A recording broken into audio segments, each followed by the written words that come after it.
अस्सलामु अलैकुम वरहमतुल्लाहि वबरकातुहू। बिस्मिल्लाहिर्रहमानिर्रहीम वस्सलातु वस्सलामु अला ख़ातमिल मासूमीन व अला आलिहि व सहबिहि अजमाईन, अम्मा बाद। ख़वातीन व हज़रात, मुख्तसर दर्स हदीस के सिलसिले के साथ खलीक़ुर रहमान आपसे मुखातिब हैं। आज की नशिस्त में मुत्तफ़क़ अलैह हदीस का बयान होगा जिसका ताल्लुक़ तक़दीर से है। सही बुखारी और सही मुस्लिम की हदीस है, सुनिएगा। अन अली रज़ियल्लाहु तआला अन्हु क़ाल, हज़रत अली रज़ियल्लाहु तआला अन्हु से रिवायत है, फ़रमाते हैं क़ाल रसूलुल्लाह सल्लल्लाहु अलैहि वसल्लम, रसूलुल्लाह सल्लल्लाहु अलैहि वसल्लम ने इरशाद फरमाया, मा मिन अहद इल्ला वक़द कुतिब मक़अदुहु मिनन नार व मक़अदुहु मिनल जन्नह। हर शख्स का ठिकाना, खा वो जन्नत हो या जहन्नम हो, पहले से लिख दिया गया है कि बंदे ने मरने के बाद अपने किस ठिकाने पे पहुंचना है। वो ठिकाना जन्नत है या वो ठिकाना जहन्नम है, लिख दिया गया। अब बंदे ने जिस ठिकाने पे जाना है उसके लिए रास्ता भी तो होगा ना। बंदा कहीं जाता है, किसी ठिकाने की तरफ सफ़र करता है, तो उस सफ़र के लिए रास्ता भी इख्तियार करता है। ठीक है, ठिकाना तो उसका मुअय्यन कर दिया गया कि उससे जन्नत जाना है उसने या जहन्नम जाना है। ठीक, अब ठिकाने के लिए जिस रास्ते का उसने इंतखाब करना है कि जन्नत किस राह को पकड़ते हुए उसने जाना है, जहन्नम किस रास्ते को पकड़ते हुए उसने जहन्नम जाना है, क्या वो रास्ता भी मुअय्यन है? सुन लीजिएगा।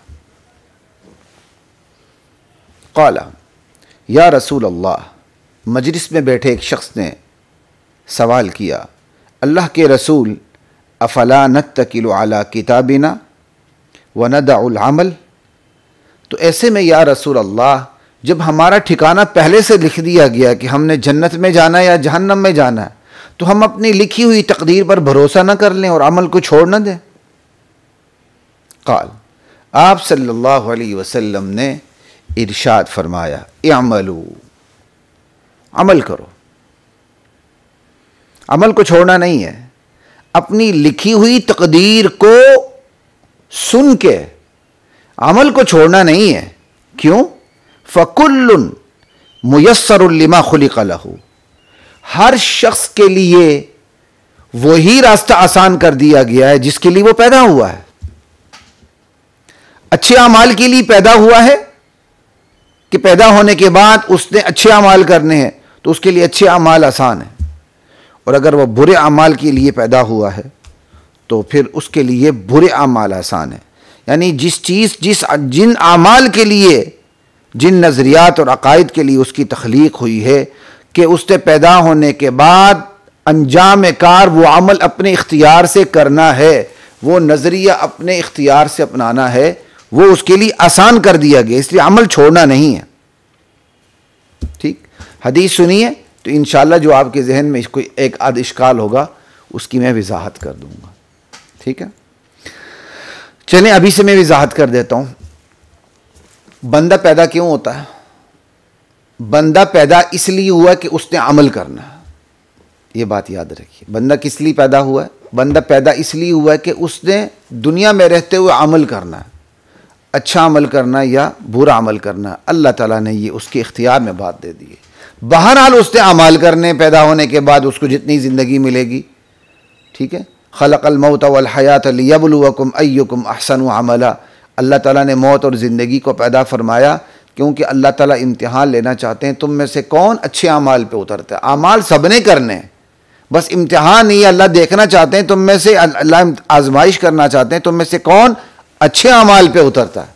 ठीक, अब इंसान जो है उससे अमाल तो करने ही करने पैदा होने के बाद अपने इख्तियार से। अब बंदा जिन अमाल का इरादा करता है वो अमाल उसके लिए आसान कर दिए जाते हैं। इंशाअल्लाह यकीन है आपको बात समझ आ गई होगी। फिर सुन लीजिएगा, बंदे ने तो पैदा होने के बाद जब शऊर की ज़िंदगी तक पहुंचना है, जितनी उसको अमल क्या कहते हैं दानिश मिलनी और जितनी उसको ज़िंदगी मिलनी है, तो उससे तो अमाल बजा लाने अच्छे या बुरे। ठीक, अब बंदा जिस अमल का इरादा कर लेता है, जिस अमल की नीयत कर लेता है, वो अमल उसके लिए आसान कर दिया जाता है बिन जानिबिल्लाह, चाहे वो अमल अच्छा हो या बुरा हो। यह मतलब है कि हर बंदे के लिए, जिसके लिए वो पैदा हुआ, उसके लिए वो चीज आसान कर दी जाती है। यानी अंजाम कार पैदा होने के बाद उसने जो करना है अपने इख्तियार से, उसके लिए आसान कर दिया जाता है। मतलब क्या हुआ, इसमें सारा दखल खुद इंसान का हुआ कि इंसान के लिए वही अमल आसान होता है जिसका वो इरादा करता है। जैसे उसने इरादा कर लिया, इरादा किया हुआ अमल आसान हो जाता है। अगर इसकी मैं थोड़ी सी मज़ीद तशरीह करूं तो वो तशरीह यूं बनेगी कि बंदे के दिल में ख्याल आता है अच्छाई या बुराई का। अगर वो ख्याल आ जाए और वो ख्याल से गुजर जाए, अच्छा ख्याल भी गुजर जाए, तो वो आगे तरक्की नहीं करता कि बंदे ने उसको तवज्जो दी नहीं, उस ख्याल को पकड़ा नहीं। बुरा ख्याल भी आ जाए और ख्याल आके गुजर जाए, बंदा उस ख्याल को पकड़े ना रखे, तो फिर बंदा बुरा काम भी नहीं करता। अच्छा ख्याल आया, गुजर गया हवा की तरह, बुरा ख्याल आया, गुजर गया हवा की तरह। ठीक। लेकिन अगर बंदे के दिल में ख्याल आ जाए या वो लाए, दोनों सूरतों में, अगर ख्याल आ जाए तो पकड़ ले, लाए तो वो लाने में तो खुद ही उसने पकड़ लिया। अब ये प्रोसेस में आपको प्रोसीजर बता रहा हूं। बंदे के दिल में ख्याल आता है, बंदा उस ख्याल को पकड़ लेता है। जब उस ख्याल को पकड़ने के बाद उस पर तवज्जो देता है, ये कानून तजाजुब है। इंशाल्लाह किसी वक्त मुस्तकिल नशीस में हम कानून तजाजुब को खोलेंगे। ठीक है, ये नफ्सियात के अंदर भी ये कानून तजाजुब इस्तेमाल होता है। नेकी नेकी को खींचती है, बदी बदी को खींचता है। जब बंदे के दिल में ख्याल आता है, वो उस ख्याल को पकड़ लेता है और उस पर कंसंट्रेट करता है, तवज्जो देता है, तो वो ख्याल ख्वाहिश में तब्दील हो जाता है और मजीद उस पर तवज्जो देता है, वो ख्वाहिश मजीद तरक्की करते हुए तमन्ना में तब्दील हो जाती है। और जब मजीद उस पर तवज्जो देता है तो चौथे दर्जे में आके वो तमन्ना अमली इरादे में ढलने लगती है। यानी अब उसका क्या कहते हैं, आज़म बिल जज़म हो जाता है कि वो ख्याल जिस पर मैंने तवज्जो दी वो ख्वाहिश बनी, ख्वाहिश पर मजीद तवज्जो दी वो तमन्ना बनी, अब मैंने वो काम कर गुजरना है। जब ये वो आज़म बिल जज़म कर लेता है तो इसका नाम होता है पक्का इरादा और नीयत। अब इस पे खुदा की तरफ से कोई रुकावट ना आए, ठीक, और वो काम नामुमकिन ना हो, तो फिर वो चीज क्या होती है, वजूद पजीर हो जाती है उमूमी सतह पर। ये एक मैंने आपको तरीक़ेकार बताया। ये तरीक़ेकार गुनाह का भी है, यही तरीक़ेकार नेकी का भी है। नेकी के ख्याल आ जाए, आप उसको पकड़े रखें, तवज्जो दें, तो वो नेकी का ख्याल ख्वाहिश में तब्दील हो जाएगा, ख्वाहिश तमन्ना में तब्दील हो जाएगी, तमन्ना पूरे पक्के इरादे और नीयत में तब्दील हो जाएगी, फिर वो अमल हो जाएगा। जैसे आप रात को सोने लगते हैं, आपको ख्याल आता है यार मुझे सुबह की नमाज पढ़ लेनी चाहिए, लेकिन ख्याल आके गुजर गया, या ख्वाहिश बनी, थोड़ी बहुत तमन्ना बनी, मजीद उसको आपने पक्का ठक्का नहीं किया और सुबह नमाज के लिए ना उठे, तो ये नहीं कहा जाएगा कि आपने नीयत की थी उठ नहीं सके, बल्कि कहा जाएगा आपने नीयत ही नहीं की थी, वो तो ख्याल ख्वाहिश थी, आगे उसको आपने मजीद तरक्की नहीं दी। ठीक। लेकिन नमाज का ख्याल आ जाता है, उसको आप ख्वाहिश और तमन्ना में तब्दील करते हैं और फिर पक्की नीयत में तब्दील कर लेते हैं। अब अगर सुबह आप उठ ना सके, उमूमन होता है आप उठ जाते हैं और फिर फजर का जो अमल है, नेक अमल, वो वजूद पजीर हो जाता है, आपकी कोशिश है। लेकिन अगर आप उठ ना सके, शैतान आपको सुला दे या कोई और मजबूरी आ जाए, तो कहा जाएगा आपने नीयत की थी मगर नीयत के मुताबिक अमल वजूद पजीर नहीं हुआ। अब आपको बात समझ में आ गई होगी कि जो हदीस का ये टुकड़ा है कि हर बंदे के लिए जिसके लिए वो पैदा हुआ है, यानी अंजाम कार जो उसने करना है, वो उसके लिए आसान कर दिया जाता है। क्या मतलब, बंदा पैदा होने के बाद जब अपनी सोच को, अपनी दानिश को, अपनी अक्ल व खिरत को इस्तेमाल में लाता है, ठीक, और अमल को करने का इरादा कर लेता है, तो जिस अमल को भी करने का इरादा कर लेगा उसके लिए वो आसान होता चला जाएगा, चाहे वो अमल नेकी का हो या बदी का हो। अब इंशाल्लाह आपको बात समझ आ गई होगी। अब आगे चलते हैं। तो हर बंदे के लिए जिसके लिए वो पैदा हुआ है उसको तौफीक दे दी जाती है, उसके लिए वो आसान कर दिया जाता है, क्योंकि बंदे ने खुद इरादा कर लिया होता है, और जिसका इरादा कर लिया अल्लाह उसके लिए वो रास्ता खोल देते हैं, बदी का हो या नेकी का हो। और ये अल्लाह ताला ने कुरान में भी कह दिया है, वमन युशाक़िक़िर रसूल मिन बादि मा तबय्यन लहुल हुदा व यत्तबि गैर सबीलिल मुमिनीन नुवल्लिहि मा तवल्ला व नुस्लिहि जहन्नम। जो रसूल की मुखालिफत करते हैं लोग, बात इसके कि उनके लिए हिदायत वाज़ेह हो चुकी है, अल्लाह कहते हैं जिस तरफ वो चलता है हम उसको चला देते हैं और अंजाम में कहा जहन्नम में पहुंचा देते हैं। ठीक है, तो यही है कि बंदा खुद जो इस चीज का भी इरादा कर ले, वो उसके लिए अल्लाह ताला उसके लिए असबाब बनाते चले जाते हैं, उसके लिए आसान करते चले जाते हैं। अब वही आगे उसी की मजीद तशरीह हो रही है, अम्मा मन कान मिन अहल सआदा फसयुयस्सरु लिअमल सआदा। जो अहल सआदत हैं, अहल बख्त हैं, नेक बख्त लोग हैं, उनके लिए नेक बख्ती वाले आमाल आसान कर दिए जाते हैं मिन जानिबिल्लाह, क्योंकि उन्होंने उसका इरादा कर लिया होता है। वह अम्मा मन कान मिन अहल सआदा, और जो अम्मा मन कान मिन अहल शकावा, और जो अहल शकावत हैं, बदबख्त लोग हैं, तो फसयुयस्सरु लिअमल शकावा, तो फिर बदबख्ती वाले आमाल उनके लिए आसान कर दिए जाते हैं, क्योंकि उन्होंने बदबख्ती वाले आमाल का ख्याल लाया होता है, उसकी ख्वाहिश की होती है, उसकी तमन्ना की होती है, और उसको अमलन उस अमल में डलने की पूरी कोशिश की होती, पक्की नियत की होती, तो अल्लाह उसके लिए अल्लाह उनके लिए वो आसान कर देते हैं।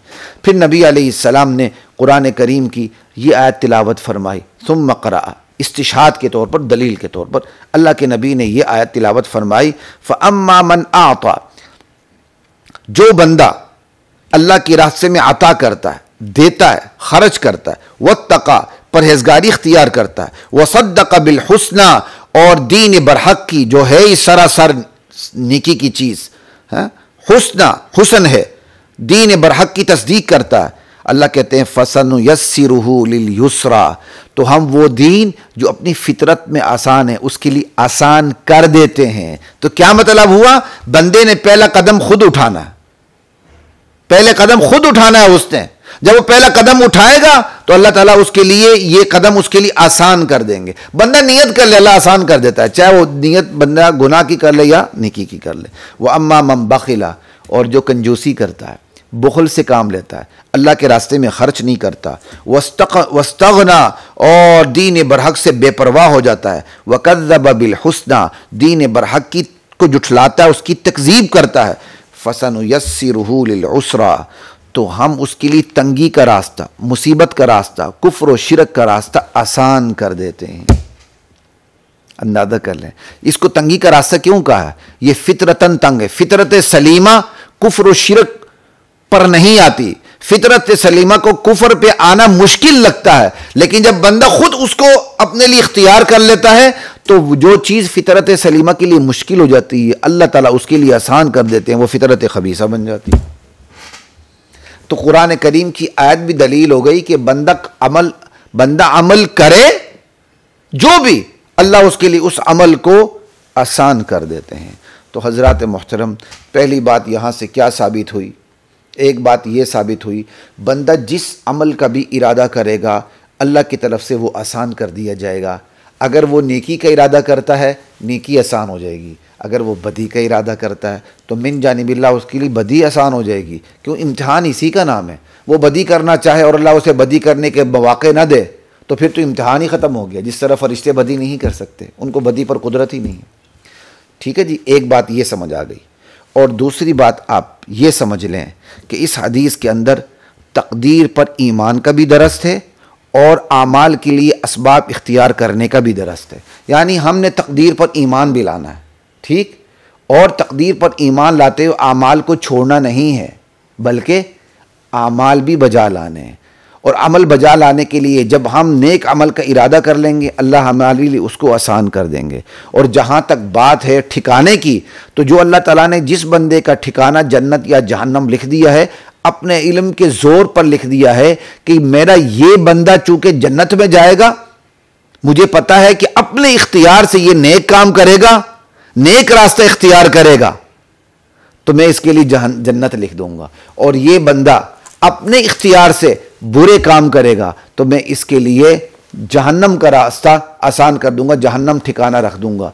तो अभी मौत आई नहीं और अल्लाह ताला ने पहले ही जन्नत जहन्नम का फैसला कर दिया, तो अपने इल्म के जोर पर गया है कि ये बंदा अपने बदआमालियों की वजह से चूंकि जहन्नम में जाना है तो जहन्नम का ठिकाना इसके लिए पहले से तैयार है। और ये बंदा, एक बंदा जन्नत जा रहा है, एक बंदा जहन्नम जा रहा है। इल्म के जोर पर अल्लाह फैसला कर चुके हैं कि जिसने जन्नत जाना है अपने इख्तियार से जन्नत जाना है वो लिख दिया है, और जिसने जहन्नम जाना है अपने इख्तियार से जहन्नम में जाना है वो लिख दिया है। ये तो ये है। और अल्लाह को यह भी पता है कि बंदे ने अपने इख्तियार से कौन सा रास्ता इख्तियार करना है।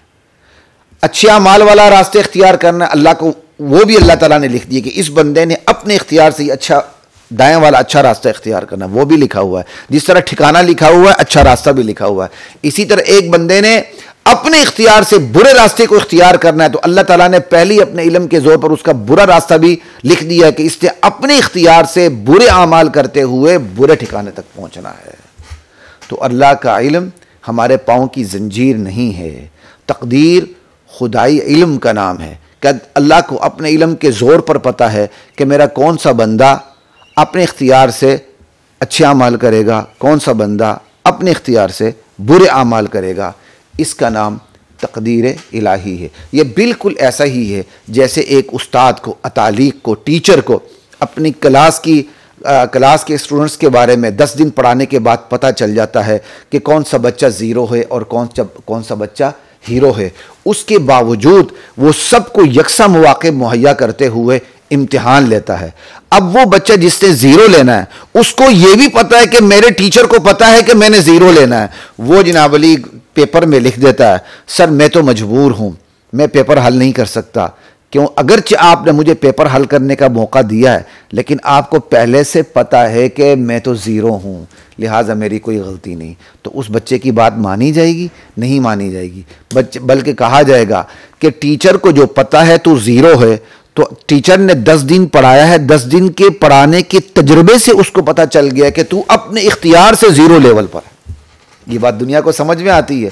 तो दुनिया को ये समझ में क्यों नहीं आती कि एक टीचर को 10 दिन पढ़ाने के बाद पता चल जाता है कि फुला बच्चा अपने इख्तियार से ज़ीरो लेवल पर है, फुला बच्चा अपने इख्तियार से हीरो लेवल पर है।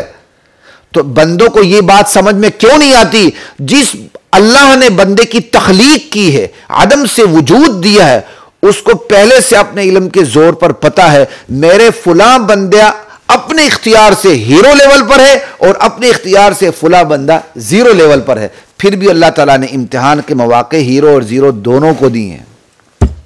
उम्मीद है आपको बात समझ में आ गई होगी। दोनों बातें, हमने तकदीर पर ईमान भी लाना, और तकदीर पर ईमान लाने का मतलब ये नहीं कि आमाल को छोड़ दें, आमाल हमने बजा भी लाने। और आखिरी बात जो मैं तहदीस बिन नेमत के तौर पर कहा करता हूँ, अल्लाह ताला ने मसले तकदीर मेरे लिए खोल दिया है। मैं कोई अपनी तारीफ़ की बात नहीं करता, मैं उस अल्लाह का शुक्र अदा करते हुए कहता हूँ वह अम्मा बिनिअमति रब्बिका फहद्दिस के तहत कह रहा हूँ। अल्लाह ताला ने तकदीर का मसला समझने में भी मेरे लिए आसान कर दिया है, समझाने में भी उस अल्लाह ने मेरे लिए आसान कर दिया है। मैं बड़ाई नहीं करता, कोई बड़ाई है तो अल्लाह मुझे माफ़ फरमाए। मैं ताली से काम नहीं ले रहा, ताली और रियाकारी से काम ले रहा हूँ तो अल्लाह मुझे माफ़ करे। ना बड़ाई, ना ताली, ना तफाखुर, ना फ़ख्र, अल्लाह का शुक्र अदा करते हुए कहता हूँ तकदीर को समझना भी अल्लाह ने मेरे लिए आसान कर दिया है, तकदीर को समझाना भी अल्लाह ताला ने मेरे लिए आसान कर दिया है। मुझे उन उलमा से शदीद इख्तिलाफ है जो तकदीर पर बात करते हुए कहते हैं तकदीर बहुत मुश्किल है, तकदीर बहुत आसान है। मेरा दावा है, क्यों? तकदीर इल्म इलाही का नाम है, और जब तकदीर इल्म इलाही का नाम है तो तकदीर खुदा की सिफ्त हुई। खुदा की सिफ्त को इंसानों को जहां तक समझना है वो सबसे ज्यादा आसान है। दीन की बुनियाद क्या है? अल्लाह की ज़ात और सिफ़ात। अल्लाह की ज़ात और सिफ़ात को इंसानों ने जहां तक समझना है वो हद से ज़्यादा 2 + 2 4 से ज़्यादा आसान है। तभी तो अल्लाह की ज़ात और सिफ़ात को समझने का हुक्म है। जहां तक समझने का हुक्म है हमारा ताल्लुक है, बस वहां तक, उससे ज़्यादा नहीं। ठीक है? तो तकदीर तो खुदा की सिफ़त है, तो खुदा की सिफ़त को तो समझना आसान है। इंसानी जहां तक एक हद है वहां तक। ठीक है? मज़ीद तफसीरात किसी और मौके पर करेंगे। और मज़ीद लोगों को अगर तकदीर पर मेरे बयानात की ज़रूरत हो तो यूट्यूब पे चले जाएँ, बय्यिनात पे चले जाएँ, वहाँ प्ले स्टोर में देख लें तो तकदीर पर हाई कोर्ट की जुमात में मैंने मुसलसल सीरीज़ लिखी थी, आज से 3-4 साल पहले वहाँ तकदीर पर मेरे मुकम्मल बयानात अल्हम्दुलिल्लाह मौजूद हैं। आपको शाफ़ी काफ़ी वाफ़ी वहाँ से जवाब मिल जाएगा। तो तकदीर के हवाले से बात सुने। तकदीर मुश्किल वहाँ हो जाती है जहाँ तकदीर के अंदर फ़लसफ़ियाना मोशगाफ़ी आ जाती हैं। मैंने अपने अकाबिर की बड़ों की किताबें पढ़ी, यकीन करें मैं तहदीस बिन नियमत के तौर पर कह रहा हूँ, मुझे अक्सर औकात इत्तिफाक नहीं हुआ। वो तकदीर को अवामी सतह पर समझाते हुए फ़लसफ़ियाना मोशगाफ़ियों में चले जाते हैं। जब आप तकदीर को समझाते हुए फ़लसफ़ियाना मोशगाफ़ियों का शिकार हो जाते हैं तो आपके लिए ख़ुद समझना भी मुश्किल होता है, अवाम को समझाना भी मुश्किल होता है। लेकिन अगर आप सिर्फ फ़लसफ़ियाना मुशगाफ़ियों को उठाते हुए तकदीर को खुदा का इल्म और खुदा की सिफ्त बताते हुए खुदा की सिफ्त को वहाँ तक बताएं जहाँ तक बंदे के लिए समझना ज़रूरी है। अब अल्लाह की ज़ात का हम इहाता तो नहीं कर सकते, लेकिन उसके बावजूद हम अल्लाह की ज़ात को समझाते हैं अल्लाह है, ठीक है। तो बस इसी तरह जिस तरह हम अल्लाह की ज़ात को समझाते हैं, अल्लाह की खालिकियत को समझाते हैं, अल्लाह की मालिकियत को समझाते हैं, तो जो अल्लाह की इल्मियत है तकदीर इलाही की सूरत में, उसको भी वहाँ तक समझाएं तो ये बहुत आसान है, मुश्किल नहीं है। इंशाअल्लाह आपसे फिर मुलाकात होती है। इजाज़त दीजिए उस वक़्त तक के लिए। अस्सलामु अलैकुम रहमतुल्लाहि व बरकातुहू।